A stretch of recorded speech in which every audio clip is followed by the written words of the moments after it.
الحمد للہ رب العالمین والصلاة والسلام علی اشرف الانبیاء والمرسلین وعلی آلہ واصحابہ اجمعین۔ قال اللہ تعالی وتبارک فی القرآن المجید والفرقان الحمید۔ اعوذ باللہ من الشیطان الرجیم، بسم اللہ الرحمن الرحیم۔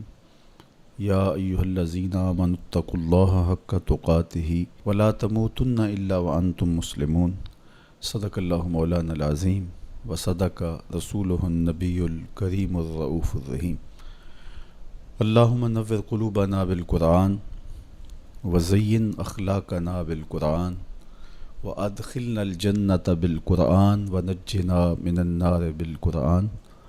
قال اللہ تعالی وتبارک فی شان حبیبہ مخبرا وآمرا ان اللہ وملائکتہ یصلون علی النبی یا ایہا الذین آمنوا صلوا علیہ وسلموا تسلیما۔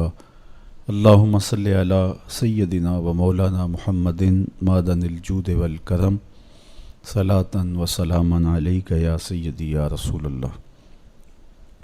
تمام حمد و ثنا، تعریف و توصیف اللہ جل مجدہ الکریم کی ذات بابرکات کے لیے، جو خالق کائنات بھی ہے اور مالک ششرہات بھی۔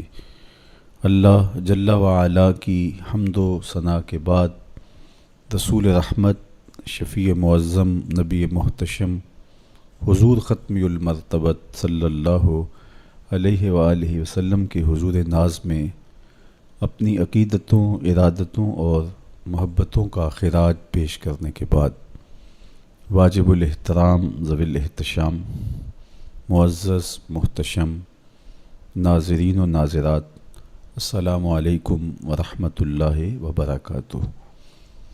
ماہ صیام رمضان المبارک کی شب برکتیں، رحمتیں، کرم نوازیاں، اجالے اور روشنیاں لیے جلوہ فراز ہے، اور آج تقوی کے عنوان سے کچھ باتیں آپ کے سامنے رکھنے کی کوشش کروں گا۔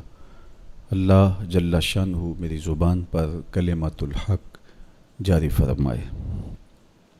کتاب رحمت قرآن مجید میں بار بار تقوی اختیار کرنے کا حکم نامہ اہل ایمان کے نام موجود ہے۔ تقوی ہے کیا؟ اس کا لغوی معنی تو بچنا، ڈرنا اور محتاط رہنا ہے، لیکن اصطلاح شریعت اسلامیہ میں اللہ کے حکموں کو بجا لانا اور اس کی نافرمانی سے اپنے آپ کو بچانا تقوی کہلاتا ہے۔ کسی نے کہا کہ تمہارا رب جہاں تمہیں دیکھنا چاہتا ہے تم وہاں پائے جاؤ، اور جہاں وہ نہیں دیکھنا چاہتا وہاں تم نہ پائے جاؤ، تو یہ تقوی ہے۔ حضرت کعب احبار رضی اللہ تعالی عنہ سے پوچھا گیا کہ آپ پچھلی کتابوں کے عالم بھی ہیں، قرآن مجید کو بھی آپ نے پڑھا ہے، تو آپ بتائیے کہ تقوی کیا ہے؟ تو آپ نے سوال کرنے والے سے کہا، کبھی آپ ایسی وادی سے گزرے ہیں جہاں کانٹے دار جھاڑیاں ہوں؟ تو کہا کئی بار گزرا ہوں۔ تو کہا پھر کیسے گزرے؟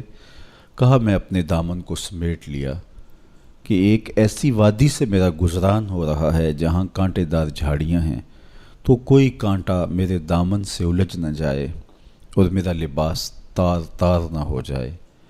تو حضرت کعب احبار فرمانے لگے کہ تقوی بھی اسے ہی کہتے ہیں، دنیا میں رہ کر کے اس طرح سے زندگی بسر کی جائے کہ گناہوں سے دامن داغدار نہ ہونے پائے۔ اس دنیا میں رہنا بھی ہے، لیکن اس دنیا کی شرور سے اپنے آپ کو بچانا بھی ہے۔ دنیا کے اندر موجود فتنوں سے اپنے آپ کو محفوظ رکھنا ہے، نفس اور شیطان کے مکر و فریب سے اپنی حفاظت کرنی ہے، اپنے دامن کو داغدار نہیں ہونے دینا، اپنے دامن کو پھٹنے نہیں دینا، اپنے ضمیر کی چادر پہ داغ نہیں لگنے دینا، اپنے باطن کی صفائی اور ستھرائی اور پاکیزگی اور عفت کا خیال رکھنا ہے۔ دنیا میں رہ کر کے بھی دنیا کی غلاظتوں سے اپنے آپ کو محفوظ رکھنا تقویٰ کہلاتا ہے۔ کہا اس دنیا میں اس طرح رہو جس طرح کشتی پانی میں رہتی ہے، پانی میں رہنے کے باوجود اپنے اندر پانی نہیں آنے دیتی، چونکہ اگر کشتی پانی میں رہے تو خیر ہے، خود بھی تیرے گی اور اپنے اوپر بیٹھے سواروں کو بھی کنارے تک لے جائے گی، لیکن اگر پانی کشتی میں داخل ہونا شروع ہو گیا تو خود بھی ڈوبے گی اور جو اس کے اوپر سوار ہوں گے وہ بھی ڈوب جائیں گے۔ اس لیے تم دنیا میں رہو تو خیر ہے، لیکن دنیا اگر تمہارے اندر اتر آئی تو پھر کچھ باقی نہیں بچے گا۔ من نظر الی الدنیا نظر الحب اخرج اللہ تعالی من قلبہ نور الیقین والزہد۔ جو دنیا کو محبت کی نظر سے دیکھتا ہے، اللہ اس کے دل سے زہد اور تقوی کے نور کو کھینچ لیتا ہے۔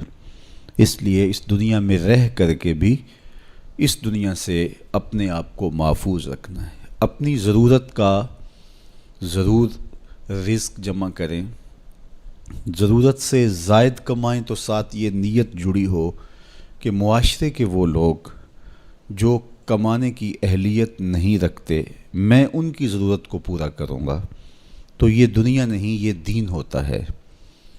لیکن جب خواہشات انسان کو یوں گھیر لیتی ہیں اور وہ اپنے خالق سے غافل ہو کے اس دنیا کو مقصود بنا لیتا ہے تو پھر وہ اپنے اندر اور اپنے باطن کو خراب کر بیٹھتا ہے۔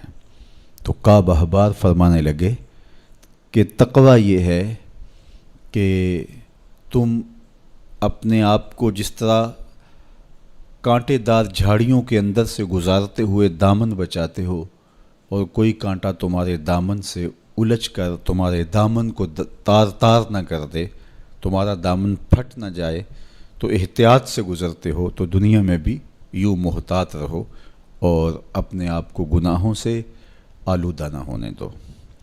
حضرت سیدنا علی المرتضیٰ رضی اللہ تعالی عنہ سے تقویٰ کے حوالے سے دریافت کیا گیا تو آپ نے بڑی جامع تعریف ارشاد کی۔ فرمایا کہ تقویٰ کیا ہے؟ فرمایا کہ تقویٰ یہ ہے کہ تم اللہ سے ڈرتے رہو، خوف خدا تمہارے سینے میں موجود رہے، قرآن مجید پر تمہارا عمل رہے،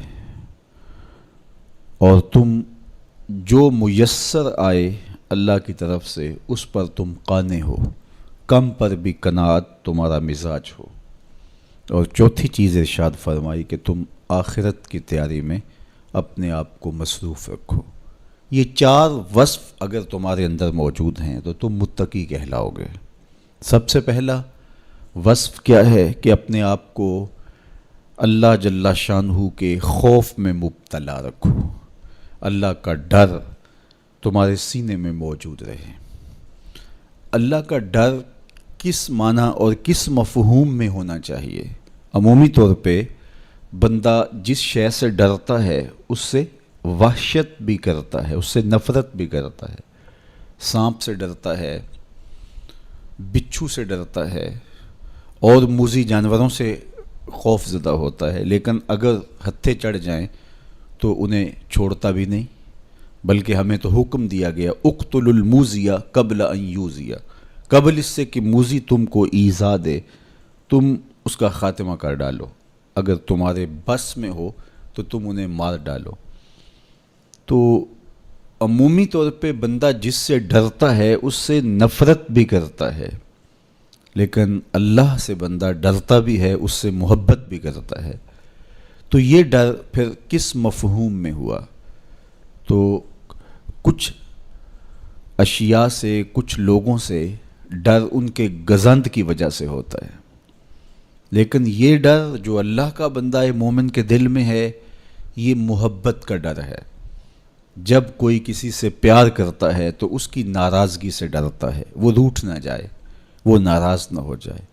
میری زندگی کا سارا سرمایہ تو اس کی خوشیاں ہیں، اس کی خوشی میری زندگی کا جمال ہے، اور اگر وہ روٹھ گیا تو میری زندگی اجڑ جائے گی، میری زندگی کا سارا نور ختم ہو جائے گا، میری زندگی کی ساری خوشیاں ختم ہو جائیں گی۔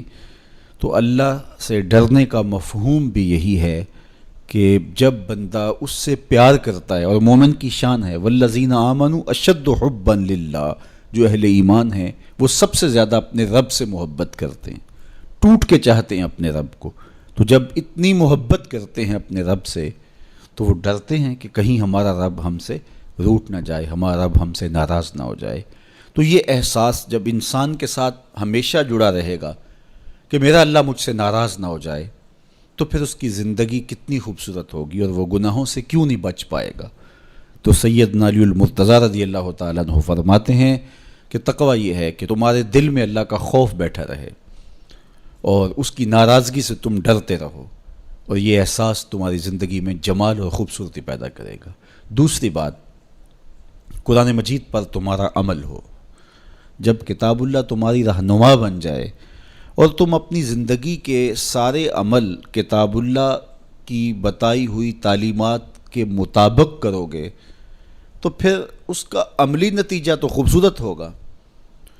جب تھیوری اچھی ہوگی تو پریکٹیکل بھی اچھا آئے گا۔ جب تم قرآن کے بتائے ہوئے طریقے کے مطابق زندگی بسر کرو گے تو کیسے نہیں ہوگا کہ تمہاری زندگی خوبصورت زندگی ہوگی اور تم کامیاب اور بامراد اور خوش نصیب شخص قرار پاؤ گے۔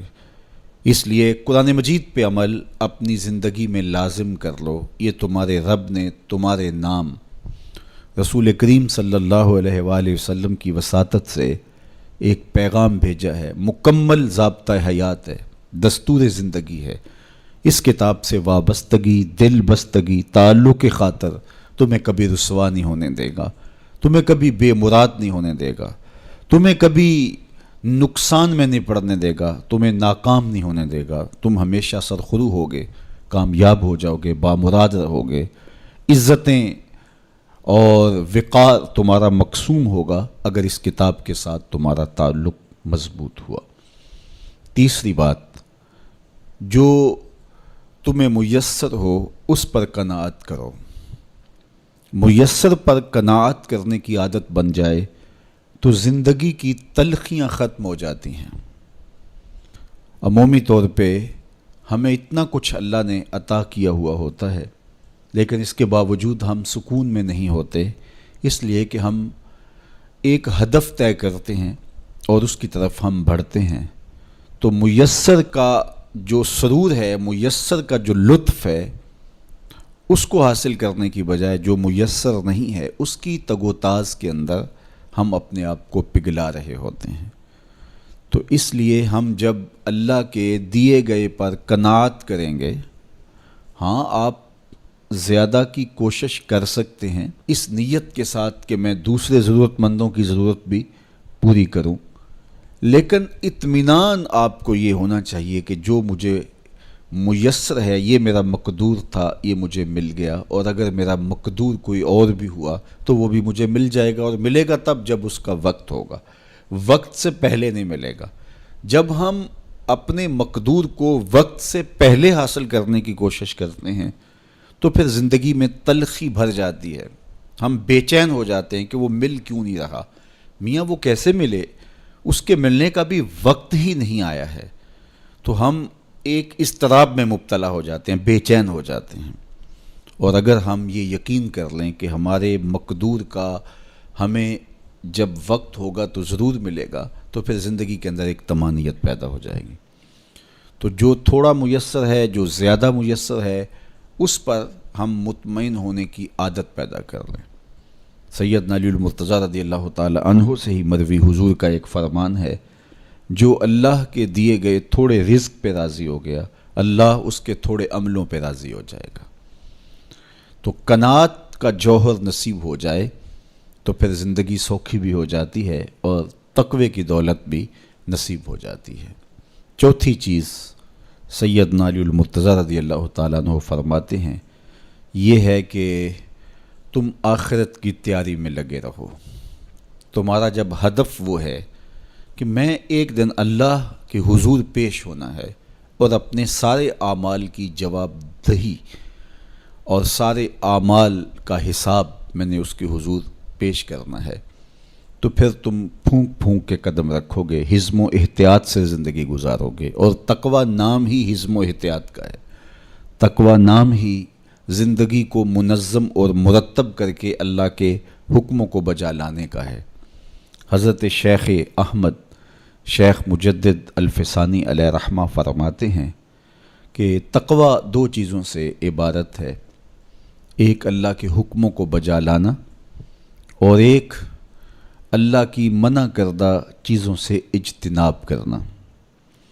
اور بڑی خوبصورت بات آپ نے کی، فرمایا اللہ کے حکموں کو بجا لانا، اس کی اطاعت اور فرما برداری کرنا، یہ تو فرشتے بھی کرتے ہیں اور انسان بھی کرتے ہیں، لیکن وہ چیزیں جو منع کی گئی ہیں ان سے رک جانا تو یہ کام صرف انسانوں کا ہے، چونکہ فرشتوں کے اندر تو یہ چیز ہی موجود نہیں ہے، ان کے اندر خواہشات رکھی ہی نہیں گئی جن سے وہ رک جائیں، آرزوئیں رکھی ہی نہیں گئیں جن سے وہ باز آ جائیں، تو وہ تو اللہ کی عبادت کرتے ہیں، ذکر و فکر میں لگے ہیں، طاعت اور فرما برداری میں لگے ہیں، اور ان امور سے رکنے کا ان کا باب ہی نہیں ہے، تو یہ حضرت انسان کا کام ہے کہ وہ ان امور سے منع ہو جائے جن امور سے ان کے رب نے انہیں منع کیا ہے۔ تو یہ شے حضرت انسان کو ممتاز کرتی ہے اور تقوی کے حصول کا ذریعہ اور ضامن بنتی ہے۔ اللہ جل شانہ کے منع کردہ کاموں سے رک جائے اور اس کے حکموں کو بجا لانے کی کوشش میں لگا رہے، یہ تقوی کہلاتا ہے۔ بعض نے یہ کہا کہ انسان کے جو ظاہری اعمال ہیں اور انسان کے جو باطنی اعمال ہیں، ان دو اعمال کو دو حصوں میں تقسیم کیا، تو کہا کہ جو باطن کے اعمال ہیں وہ تقوی کہلاتے ہیں۔ آپ کوئی نیک عمل کرتے ہیں تو ظاہر ہے کہ وہ امتثال امر کے طور پہ آپ وہ کام بجا لا رہے ہیں، لیکن اب آپ دل سے بھی رکے ہوئے ہیں اس کام سے، تو یہ آپ کے دل کا عمل ہے اور یہ تقوی کہلاتا ہے۔ قرآن مجید میں اللہ تعالیٰ نے ایک مقام پہ ارشاد فرمایا، جو اللہ کی نشانیوں شعائر اللہ کی تعظیم کرتے ہیں تو یہ دل کا تقوی ہے۔ تو تقوی کا تعلق پھر جڑ جاتا ہے دل سے۔ میرے اور آپ کے آقا و مولا حضور نبی رحمت صلی اللہ علیہ وآلہ وسلم نے ارشاد فرمایا، التقوی ہا ہونا، التقوی ہا ہونا۔ حضور نے اپنے سینے کی طرف اشارہ کر کے کہا تقوی یہاں ہے، تقوی یہاں ہے۔ تو تقوی کا مرکز انسان کا دل ہے۔ ایک حدیث پاک میں آیا جو صحیح مسلم میں موجود ہے کہ ان اللہ لا ينظر الى صورکم واموالکم، اللہ تمہاری صورتوں کو نہیں دیکھتا، اللہ تمہارے مالوں کو نہیں دیکھتا کہ کون کتنا خوبصورت ہے، کس کے پاس کتنی دولت ہے، نہ تمہاری صورتیں دیکھتا ہے، نہ تمہارے بنگلے دیکھتا ہے، نہ تمہاری جائیدادیں دیکھتا ہے، نہ تمہارا بینک بیلنس دیکھتا ہے۔ اسے تمہاری صورتوں سے غرض نہیں ہے، اسے تمہارے اموال سے سروکار نہیں ہے، وَلَٰكِن يَنظُرُ إِلَىٰ قُلُوبِكُمْ وَأَعْمَالِكُمْ، وہ تمہارے دل دیکھتا ہے اور تمہارے عمل دیکھتا ہے۔ تمہارے کپڑے پھٹے پرانے ہیں، جھونپڑے میں رہتے ہو، لیکن عمل خوبصورت ہیں، تمہارا قلب سلیم ہے، اس دل میں اللہ کی محبت، اللہ کا پیار رکھا ہے، اللہ جل شانہ کے محبوب کا پیار رکھا ہے، تو وہ دل خوبصورت ہے۔ تو تمہارے لباس پھٹے پرانے کیوں نہ ہوں، تمہارے رہنے کی جگہ انتہائی ناآسودہ کیوں نہ ہو، لیکن تمہارا دل اچھا ہے، تمہارے عمل اچھے ہیں، تو تمہارے رب کو یہ پسند ہے۔ تو تقوی کا مرکز تمہارا قلب ہے، تمہارا دل ہے۔ تو دل کی پاکیزگی، دل کی صفائی، دل کی ستھرائی یہ اللہ جل شانہ کو محبوب ہے۔ ہم عمومی طور پہ اپنے ظاہر کو سنوارنے میں لگے رہتے ہیں اور باطن ہمارا میلا کچیلا ہی رہتا ہے۔ ہمارا رب ہم سے اس بات کا تقاضا کرتا ہے کہ تمہارا دل بھی ستھرا ہونا چاہیے، تمہارا دل بھی پاک ہونا چاہیے۔ باہو علیہ رحمہ فرماتے ہیں کہ دل کالے نالوں منہ کالا چنگا، جے کوئی یہ رمز پچھانے ہو۔ تو اصل تو پاکیزگی، طہارت، صفائی، عفت قلب کی ہے۔ تو اس لیے اللہ تعالیٰ جل شانہ نے مومنین کے قلوب کی پاکیزگی، طہارت اور صفائی اور عفت کا تقاضا اہل ایمان سے کیا ہے۔ اللہ جل شانہ نے بندوں کو جو عزت عطا کی ہے تو اس کا معیار تقویٰ کو قرار دیا۔ کون کتنا معزز ہے یہ اس کی دولت سے نہیں ناپا جا سکتا، اس کے قبیلے اور اس کے خاندان سے نہیں جانچا جا سکتا، اس کے لباس سے آپ یہ اندازہ نہیں کر سکتے کہ یہ معزز شخص ہے۔ کسی شخص کا کسی قوم سے تعلق ہے اور وہ گوری رنگت والی قوم ہے، یا وہ کسی اور رنگت سے متعلق ہے، تو وہ اس کی عزت کا ظرف نہیں ہے۔ ان اکرمکم عند اللہ اتقاکم، تم میں سے معزز وہ ہے جو متقی ہے، جو پرہیزگار ہے۔ دیکھیے ابو لہب قریشی النسب تھا، لیکن خوبصورت ہونے کے باوجود، عالی مرتبت نسب رکھنے کے باوجود آج بھی اس پر لعنتیں برس رہی ہیں۔ اور بلال حبشی رضی اللہ تعالیٰ عنہ رنگ کے کالے تھے اور نسباً غلام تھے، لیکن تقوی کی دولت نے، ایمان کی دولت نے ان کو اس مقام پہ کھڑا کر دیا کہ وہ ہاشمی النسب شخص تقوی اور ایمان کی عدمیت کی وجہ سے ان کے قدموں سے لگی ہوئی دھول تک بھی نہ پہنچ سکا، اور وہ عزتوں کے اس شرف کو حاصل کرتے ہیں جو انہی کا مقسوم ہے۔ تو اسلام نے شرف کا معیار، عزت کا معیار تقوی قرار دیا ہے۔ تو اس لیے ہمیں تقوی کو حاصل کرنے کے لیے کوشاں رہنا چاہیے اور ایسے اعمال بجا لانے چاہیے کہ جس سے ہمیں تقوی حاصل ہو۔ حضرت شیخ احمد مجدد الفسانی علیہ رحمہ فرماتے ہیں، جو شخص اپنے اوپر 10 چیزوں کو لازم کر لیتا ہے تو لازمی نتیجہ یہ ہوتا ہے کہ وہ متقی بن جاتا ہے۔ وہ 10 چیزیں کون سی ہیں؟ ماہ صیام کے ان حسین لمحوں میں ہمیں وہ 10 اوصاف اپنے اندر پیدا کرنے چاہیے تاکہ ہم متقی بن جائیں، اور متقی اللہ کے محبوب بندے ہیں۔ تقوی اختیار کرنے والے اللہ جل شانہ کی رحمتوں کے خاص مستحق ہیں۔ جنہیں تقوی کا نور نصیب ہوتا ہے وہ اللہ کی رحمتوں کے سائے میں آ جاتے ہیں۔ اگر ان پر مصائب، آلام، مشکلیں آتی ہیں تو ان کے تقوی کی وجہ سے اللہ انہیں راستے عطا کر دیتا ہے۔ وَمَن يَتَّقِ اللَّهَ يَجْعَل لَّهُ مَخْرَجًا وَيَرْزُقْهُ مِنْ حَيْثُ لَا يَحْتَسِبُ۔ اللہ اکبر۔ ارشاد فرمایا کہ جو اللہ سے ڈرتا ہے، تقوی اختیار کرتا ہے، اس کے لیے ہم مصیبت سے نکلنے کے راستے پیدا کر دیتے ہیں، اور اللہ جل شانہ اس کے لیے وہاں سے رزق عطا کرتا ہے جہاں سے اسے گمان بھی نہیں ہوتا ہے۔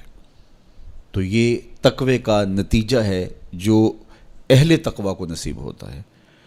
تو حضرت شیخ نے 10 وہ امور بتائے جو اپنے اوپر لازم کر لینے سے تقوی نصیب ہوتا ہے۔ سب سے پہلی بات آپ فرماتے ہیں زبان کو غیبت سے بچائے۔ اتقاء کے حصول کے لیے زبان کو پاک کرنا ضروری ہے۔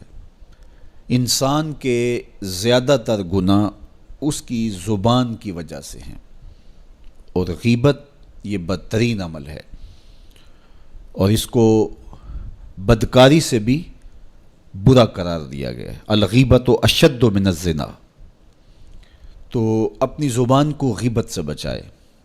دوسری بات ارشاد فرمائی کہ بدظنی سے بچے، کسی سے خواہ مخواہ بدگمان ہو جانا اور اپنے دل کو کسی کے لیے میلا کر لینا اور اس کی بدگمانی دل میں پالنا، تو یہ تقوی کے منافی ہے۔ تو کسی کی بدگمانی سے، بدظنی سے اپنے دل کو بچائے، زبان کو غیبت سے بچائے، دل کو بدگمانی سے بچائے، اور مسخرہ پن سے بچے، بات بات پہ ٹھٹھے مار کے ہنسنا اور اس طرح کی زندگی بسر کرنا۔ اور آج کل تو جب بھی دوست احباب اکٹھے بیٹھتے ہیں تو سنجیدہ اور متین باتیں کم ہوتی ہیں، زیادہ وقت لطیفوں میں ہی کٹ جاتا ہے۔ انسان کو خوش مزاج ہونا چاہیے، اس کی طبع میں شگفتگی ہونی چاہیے، لیکن شگفتگی، خوش مزاجی اور مسخرہ پن میں فرق ہے، اس کو سمجھنا چاہیے۔ سنجیدہ اور متین زندگی یہ مومن کی زینت ہے، انسانیت کا حسن ہے۔ اس لیے تقوی کے حصول میں مانع ہے مسخرہ پن۔ اگر کوئی شخص متقی بننا چاہتا ہے تو اس کو سنجیدہ اور متین بننا ہوگا۔ طبیعت کی خوش مزاجی یہ معنی نہیں ہے، لیکن مسخرہ پن اور چیز ہے، اس سے روک دیا گیا۔ چوتھی چیز حضرت شیخ احمد فرماتے ہیں کہ اپنی آنکھ کو حرام سے بچائے۔ اپنی آنکھ کی حفاظت کرنے سے تقوی حاصل ہوتا ہے۔ جب آنکھ خراب ہوتی ہے تو دل خراب ہوتا ہے، جب دل خراب ہوتا ہے تو پھر پورا بدن خراب ہو جاتا ہے۔ اس لیے وہ دروازہ جو کھلا ہے اور اس سے بدی شر اندر اتر رہی ہے اور پھر اس سے آپ کا سارا نظم ہستی برباد ہو رہا ہے، تو اس دروازے کو بند کریں، تو اپنی آنکھ کو حرام سے بند کریں۔ پانچویں چیز ارشاد فرمائی، ہمیشہ سچ بولے۔ جھوٹا شخص کبھی متقی نہیں ہو سکتا۔ اتقاء کے حصول کے لیے اپنے آپ کو سچ کا خوگر بنانا ہوگا۔ سچ کے بغیر کبھی نہ بولیں۔ جھوٹ بولنے والے کی زبان سے شر پھیلتا ہے، اور جب کوئی شخص جھوٹ بولتا ہے تو حدیث پاک میں آتا ہے اس سے بدبو نکلتی ہے، جس کو عام لوگ تو نہیں سونگھ پاتے، لیکن اللہ کے فرشتے 1 میل دور پیچھے ہٹ جاتے ہیں۔ تو مومن سچا ہوتا ہے، مومن جھوٹا نہیں ہوتا، اور تقوی کے اصول کے لیے سچ شرط ہے۔ چھٹی چیز ارشاد فرمائی، ہر حال میں اللہ کا احسان مانے۔ جب کوئی بھی انسان پر بہتری آئے تو اس وقت یہ کہے کہ یہ میرے رب کا احسان ہے کہ مجھے یہ حاصل ہوا ہے۔ بہت سارے لوگ اپنی محنت کا نتیجہ قرار دیتے ہیں کہ یہ میں نے کیا تو اس کے نتیجے میں یہ ملا۔ بسا اوقات آپ کتنا سیدھا کام کر رہے ہوتے ہیں، کتنی محنت کر رہے ہوتے ہیں، لیکن نتیجہ اس کے برعکس آ رہا ہوتا ہے۔ سیدنا علی المرتضیٰ رضی اللہ تعالیٰ عنہ فرماتے ہیں، میں نے اللہ کو اپنے ارادوں کی شکست سے پہچانا، تو یہ اس کی کرم نوازی ہے کہ اس نے ایسا کر دیا۔ صحت میرا کمال نہیں، یہ اللہ کی عطا ہے۔ علم میرا کمال نہیں، یہ اللہ کی عطا ہے۔ لہجوں کی خوبصورتی یہ اس کی عطا سے ممکن ہے۔ اس نے آنکھوں میں روشنائی رکھی، اس نے توفیق عمل نصیب فرما دی، اس نے اچھائی کی راہوں پہ گامزن کیا۔ ماہ صیام میں روزہ رکھنے کی توفیق ہوئی، صلاۃ التراویح میں حاضری کا موقع میسر آیا، دیگر صالح اعمال تلاوت کلام مجید نصیب ہوئے، تو مت سمجھے کہ یہ کوئی میرا کمال ہے۔ اللہ کا احسان مانے گا تو غرور پیدا نہیں ہوگا، تکبر پیدا نہیں ہوگا۔ تو ہر حال میں اللہ کا احسان مانے، جو بھی خیر اس کو ملے وہ کہے یہ میرے رب کی طرف سے ہے، اور اگر اس کا کرم نہ ہوتا تو یہ عمل مجھے نصیب نہ ہوتا۔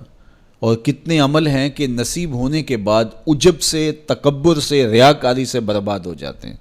کیتی کتری پئی کھو محمد تے سکہ بنیا زردہ، کتنے عمل ہیں کہ برباد ہو جاتے ہیں، تکبر آ گیا، عجب آ گیا، ریاکاری آ گئی، تو یہ اس کی طرف سے ہی ہے۔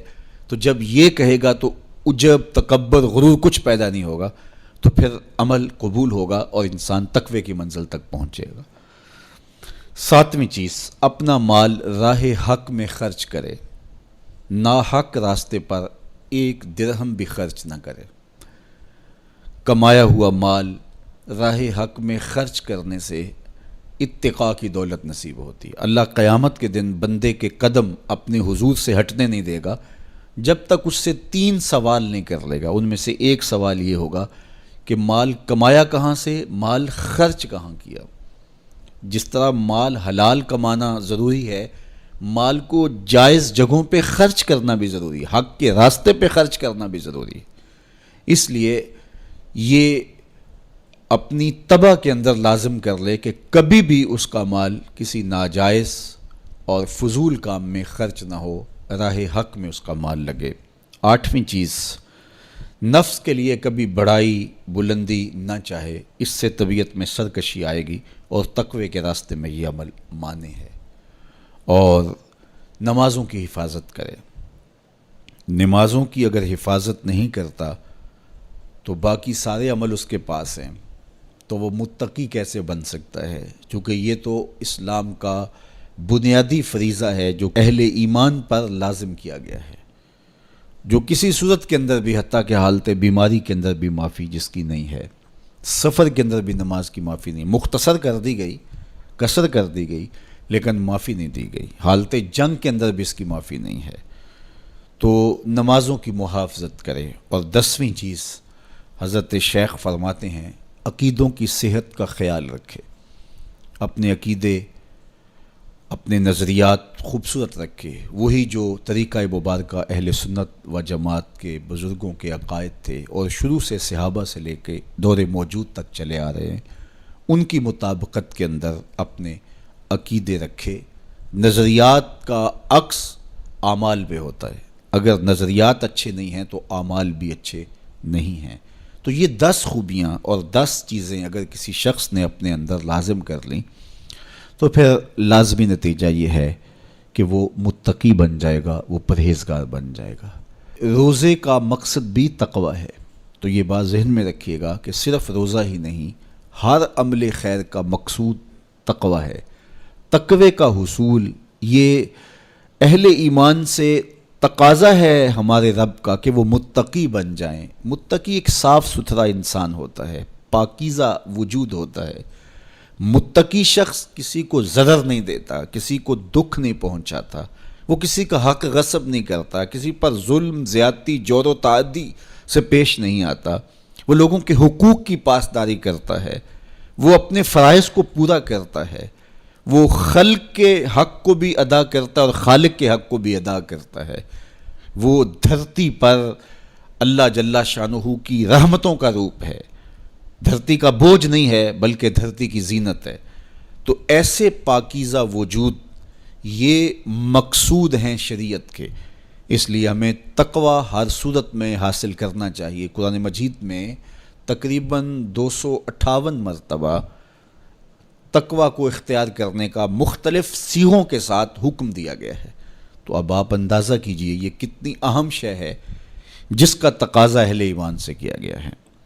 تو اللہ جل شانہ کی بارگاہ میں میری دعا ہے جملہ ناظرین کے لیے، ناظرات کے لیے، آپ سب لوگوں کے لیے، اپنے لیے، اپنے ساتھ جڑے ہوئے تمام لوگوں کے لیے کہ اللہ سب کو اتقاء کی دولت نصیب کر دے۔ یہ زندگی بے مقصد نہ گزر جائے۔ ہم جس مقصد کے لیے آئے ہیں ایسا نہ ہو کہ ساری زندگی گزار کے چلے جائیں اور خالی دامن لے کے اللہ کے حضور پیش ہوں۔ نہیں، اس دامن کو تقوی کے نور سے بھر کر اس کے حضور پیش ہوں، لیکن اس کے فضل پہ آس ہو، مغرور نہ ہونا، جو میسر آ جائے اس کو اللہ کا احسان سمجھنا، اور اس کے حضور کہا مالک مجھ سے تو یہی ہو سکا ہے، اور یہ بھی میری کوتاہیاں اور میری کمزوریوں کے ساتھ ہے سب کچھ، تو اپنے کرم سے میرے پہ رحم فرما۔